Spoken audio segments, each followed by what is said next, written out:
Deuxième hypothèse, celle d'un débris laissé sur la piste par l'accrochage intervenu dès le démarrage de la course. Un débris qui aurait endommagé la voiture d'Ayrton Senna. Il y avait beaucoup de débris sur la piste et Ayrton Senna aurait pu sortir de la route à la suite d'une crevaison sur les débris qui avaient été laissés.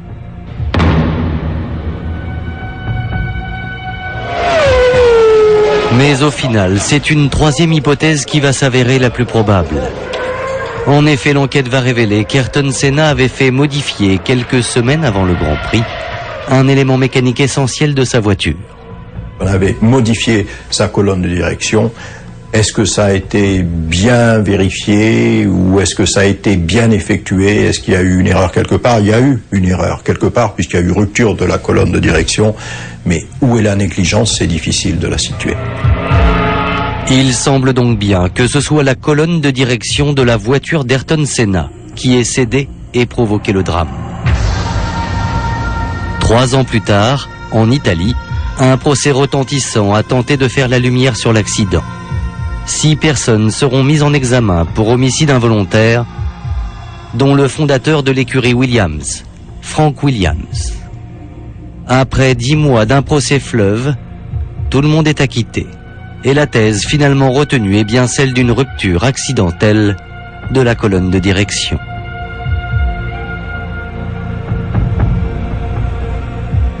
Dix ans après la mort d'Ayrton Senna, les mêmes questions reviennent pourtant encore et toujours. Les conditions de sécurité étaient-elles optimales lors de ce Grand Prix d'Imola en 1994? La mort d'Ayrton Senna aurait-elle pu être évitée?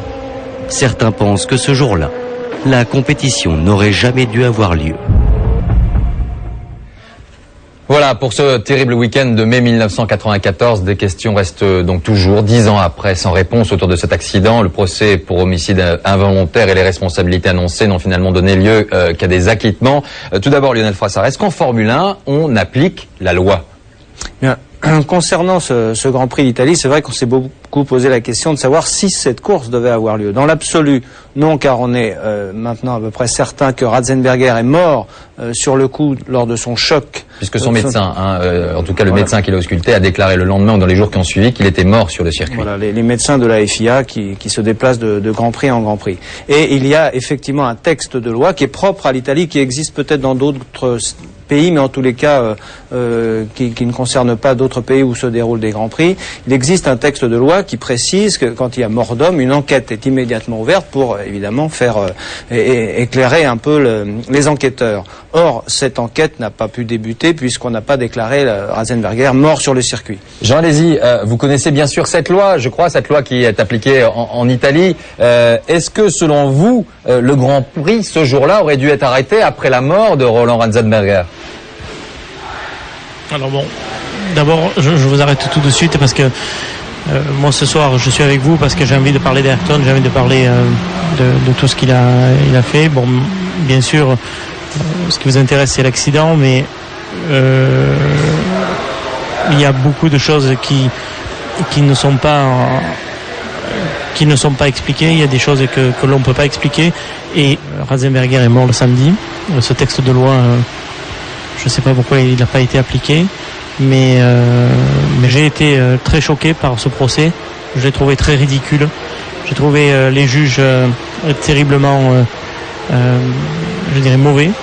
Et beaucoup de personnes ont sauté sur l'occasion, sur la popularité de Ayrton pour se faire un petit peu se mettre en avant de la scène. Et malheureusement, c'est des choses qui arrivent souvent avec des juges qu'on a en France, qu'on a en Italie. Et ça, c'est quelque chose de très dommage. Ça n'a pas plu à tout le monde, hein, Lionel Froissart, cette enquête et ce procès. Au monde de la Formule 1, en tout cas, on n'a pas aimé qu'on puisse enquêter et essayer de tenter trouver une responsabilité sur la mort d'Ayrton Senna. Mais, parce que c'est très difficile. On est là dans un monde de haute technologie et c'est presque comme enquêter sur un accident d'avion. Sauf qu'on a bien vu la courbe terrible, en tout cas, qu'a pris cette voiture. Enfin, la trajectoire assez uniforme. On a vraiment l'impression qu'il y a quelque chose qui s'est cassé. Il paraît évident que la direction a cassé puisque la voiture va tout droit et si vraiment un autre défaut était apparu sur la voiture, Ayrton aurait tenté au moins de mettre sa voiture en travers, de la faire partir en tête à queue. Et là, il ne répondait plus. Il a essayé de le faire, il a fait tout ce qu'il fallait, mais sauf que le volant ne répondait pas. On sait, la télémétrie nous a dit tout de même qu'il freine très fort, la voiture ralentit, il essaye de réaccélérer juste avant de percuter le mur pour provoquer justement une glissade qui mettrait la voiture en travers, et pour éviter ce mur qu'il a quand même le temps de voir arriver à plus de 200. Le début de l'accident commence à 305 km/h, l'impact a lieu à 212 km/h, ce qui est évidemment énorme. Parce que le procureur italien, lui, tout de même, dès lors qu'il a fait son enquête, il a tenté de trouver des responsables. Il y a même eu plusieurs personnes, et non des moindres, qui ont été accusées d'homicide involontaire. En tout cas, ils ont tous été acquittés. On cherchait des responsables, c'est-à-dire que, en gros, personne ne voulait endosser, bien évidemment, la responsabilité de la mort d'Ayrton Senna. Pourtant, il y a bien eu cette rupture de colonne de direction. On a bien vu que les techniciens disaient que cette rupture s'était faite consécutivement à l'accident, alors qu'on tentait de démontrer que cette rupture avait eu lieu avant l'accident. Voilà. C'est cela? Il faut savoir aussi qu'il y a des tonnes qui sont exercées, des pressions de plusieurs tonnes qui sont exercées sur cette voiture, et que la casse mécanique fait partie aussi de la course automobile. C'est partie des risques. Si le procès a eu lieu, c'est qu'effectivement, on a essayé de tenter effectivement de savoir exactement ce qui s'était passé. Vous venez de parler de la colonne de direction, ça apparaît comme apparemment Lionel Froissart, l'hypothèse qui a été retenue, l'erreur de pilotage. Jean Alesi, l'erreur de pilotage, c'est inimaginable à cet endroit-là. Vous connaissez très bien le circuit d'Imola. L'erreur de pilotage est toujours possible pour un pilote, mais il y a des endroits où c'est impossible. Ayrton, où il a quitté la piste, mais c'est absolument impossible qu'il ait eu qu'il ait fait une erreur. Pression de pneus basse ou haute, c'est pas le cas. La voiture, elle a changé de direction, parce qu'il n'avait plus de volant, mais pas parce qu'il a fait une erreur. Ça, c'est clair.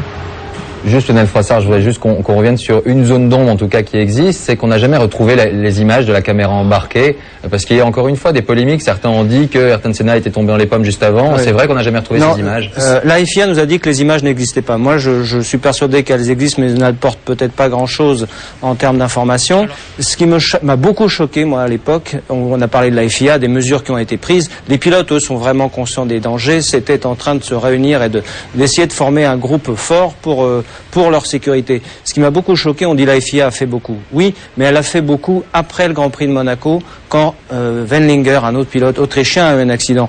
Le mercredi suivant l'accident d'Ayrton, Monsieur Max Mosley, président de la FIA, a présenté des mesurettes ridicules pour améliorer la sécurité. Il a fallu que la F1, le business F1, soit vraiment en danger à Monaco, qu'on se préoccupe plus de la F1 que de la sécurité des pilotes. Ça, c'était choquant. Jean Alesi, en tout cas, il y a une chose qui est sûre, c'est que ce week-end-là, on a vécu, vous avez vécu de manière globale, un week-end maudit, où on a l'impression que tout s'accumulait et que rien ne pouvait arrêter cette fatalité.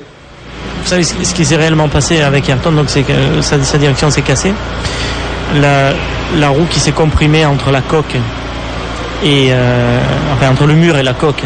Il y a un triangle de suspension entre les deux qui est venu vers lui comme une épée, lui a soulevé la visière et rentré.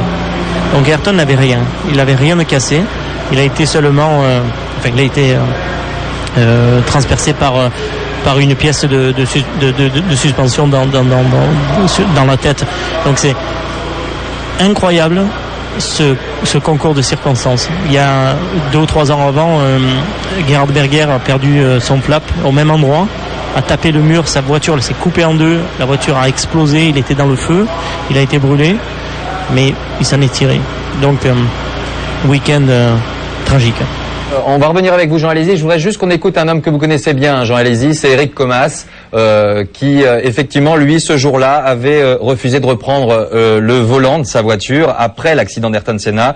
Eric Comas, vous allez l'entendre maintenant, avait un lien particulier qui l'unissait au pilote brésilien. Ayrton Senna lui avait, il le dit lui-même, sauvé la vie après un accident 2 ans auparavant. Étrange et sinistre coïncidence, c'est lui, Eric Comas, qui le premier se retrouvera sur les lieux de l'accident du pilote brésilien ce jour-là. Il sera trop tard. 10 ans après les faits, le pilote français se pose encore des questions sur ce week-end tragique, des questions et toujours beaucoup d'émotions. Je l'ai rencontré il y a quelques jours. On l'écoute, des images qui sont mises en image, en tout cas par Éléonore Montfort et Emmanuel Fauconnet. Regardez. J'ai eu la malchance d'être arrivé le premier sur cette courbe, et à partir de ce moment-là, je me rappelle de plus rien puisque je suis parti directement dans le rail en face. J'en ai aucun souvenir, c'est les images que j'ai vues ensuite, mais j'en ai aucun souvenir. Ma mémoire s'est coupée rétrospectivement quelques secondes avant le choc.